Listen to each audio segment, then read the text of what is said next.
Greetings, members, one and all of the Salvation Nation. Remember the fallen in gold and silver. Let's explore.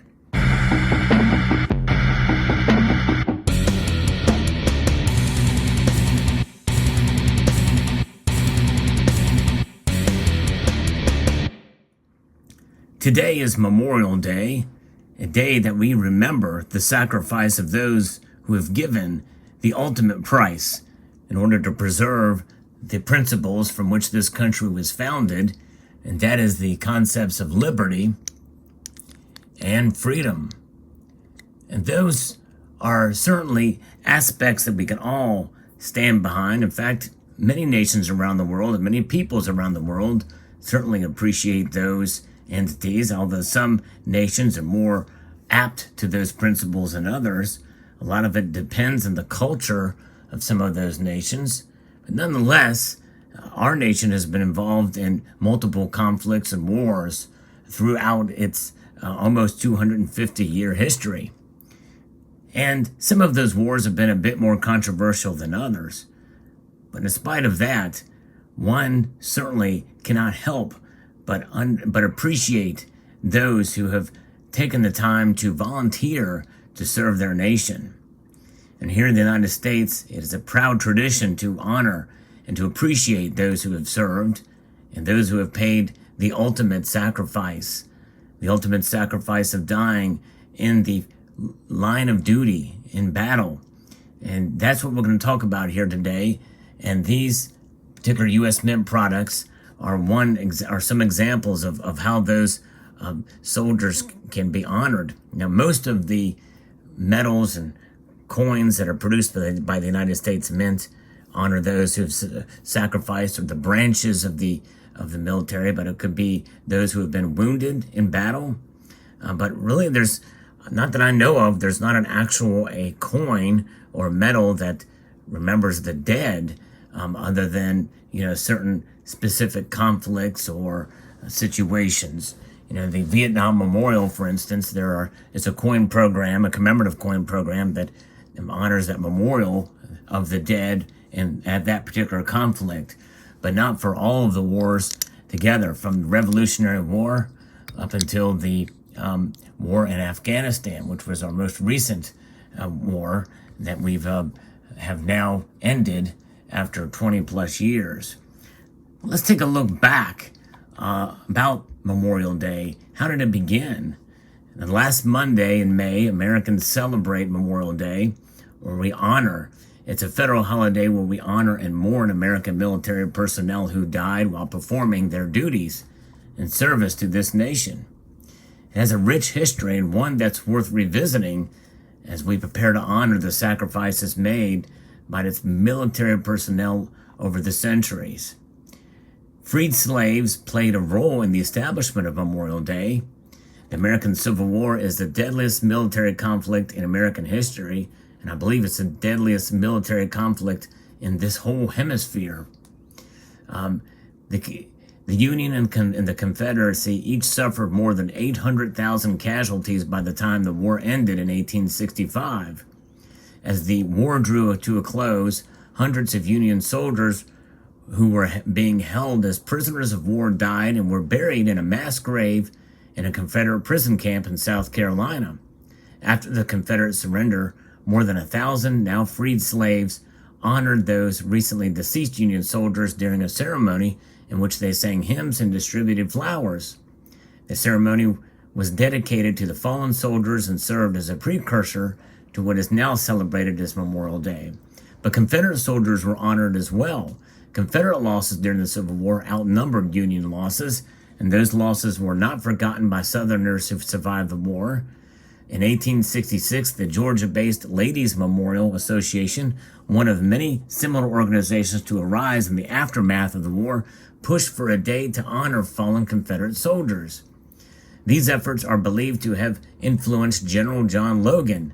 In 1868, General Logan, a Civil War veteran who was then served as commander-in-chief of a group of Union veterans, ordered a decoration of Union graves with flowers on May 30th. the day would ultimately be known as Memorial Day. It took a long time for Memorial Day to become a federal holiday. Despite tracing its origins to the immediate aftermath of the Civil War, Memorial Day did not become an official federal holiday until 1971, more than a century after the war ended. This is the same year the holiday was officially designated as taking place on the last Monday in May. And the designation was periodically drawn the ire of veterans and military supporters who suggested it is now more widely seen as the unofficial beginning of summer and not a day in which the sacrifices of fallen U.S. soldiers are honored to the extent that they should be. And it is quite interesting. It seems like whenever the federal government gets involved in anything, things tend to get twisted around and what have you. And in fact, it should be noted that many people say Happy Memorial Day. Well, there's really not much happy about it. Yes, we do have cookouts and time with family, and we enjoy the day off, but should we? It should be a time of remembrance and as a solemn time to remember those who have made that ultimate sacrifice. So very interesting indeed. And it should also be noted that 1971, when it became the official holiday, on August of that year, President Nixon closed the gold window, said that the gold was no longer keeping constraints on the dollar. The dollar was able to run free as a fiat currency. Should be quite noted. Interesting indeed. But nonetheless, there is where that is. So debate exists about which town has the longest history of celebrating Memorial Day, by the way. A handful of towns claim to be the first celebrants of Memorial Day. That debate figures to continue in perpetuity. But History.com notes that Waterloo, New York, was officially recognized by U.S. President Lyndon Baines Johnson as the birthplace of Memorial Day in 1966. Doylestown, Pennsylvania, and Rochester, Wisconsin are some other towns that claim to have celebrated Memorial Day since the mid-1860s. It has a rich history that highlights the importance of honoring the men and women who have given their lives while in service in the United States military. Now, these particular silver pieces you see here are currently being offered, or had been currently been offered by the United States Mint, 2.5-ounce silver medals that celebrate each branch of the military. And I just brought two out here for those who are probably more actively involved in warfare in the United States that have been released so far. The United States Navy certainly lost a lot. And in fact, Pearl Harbor is one example of a massive loss of life right at the beginning of World War II there. And then we have the Air Force, and the Air Force certainly was very profound in wars that we've seen since its inception, I think in 1947. So after World War II, the Air Force was active in Vietnam. And of course, Operation Iraqi Freedom and Afghanistan and other conflicts since then. But yes, indeed, so there is where we stand with some of the pieces that the United States Mint has produced. The United States Mint has also produced many different bronze medals honoring aspects of the armed forces and commemorative coins, like the Army commemorative coins program, which has a $50, $5 gold, and a silver dollar. I didn't bring some of those out, but you may have seen them in previous Memorial Day tribute videos that I've done. And then you also have the Marine Corps silver dollar as well. And so you have plenty of different options and that to celebrate the United States military. But as far as honoring our soldiers, well, that have passed, I think that certainly this is a day to remember. And so it's also a day to remember those who have paid not necessarily the ultimate sacrifice, but also those who have sacrificed maybe a limb or health issues because of fighting in combat. They've been wounded, both mentally and physically.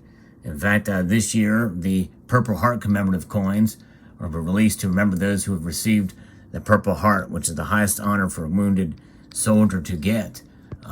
Indeed, and some have gotten multiple Purple Hearts. And so, yes, indeed. And so Therefore, it is certainly a day to remember. So if you do see a veteran out there who has put their lives on the line, who is living, who has served in a war, send them a huge thanks for their service to this country here in the United States of America. And it's not just about, I believe, the United States of America. I believe this day is celebrated in other nations around the world as well. It may have a different name, but it honors those who've made that sacrifice. So wherever you are from in the world, honor those who and mourn those who have fallen in service of your country. Here in the United States, we do honor the fallen here and those who have made the sacrifice. More than likely, those who have made that sacrifice in terms of being wounded or serving, they know somebody who has died.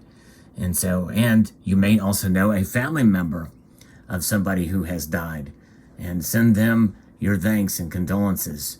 Thank them for sacrificing their loved one in service to this nation. And so we honor those who have served. We love them and we appreciate them. And this is why we here in the United States, we should fight for the principles of liberty and freedom as much as we can. If we don't serve, it's those ideals that are made great. So we should stay engaged in our country, and we should fight for it, fight for the principles from which this country was founded. We owe it to those who have made that ultimate sacrifice, in my view. And this is why I stand strong with those who've served, and I also stand strong for the principles of liberty, individual responsibility, and the foundations of what the Constitution and the Bill of Rights are all about. Freedom, independence, liberty, and justice for all. I'd like to extend a multitude of gratitude to you all for taking the time to watch and honor those here on Memorial Day.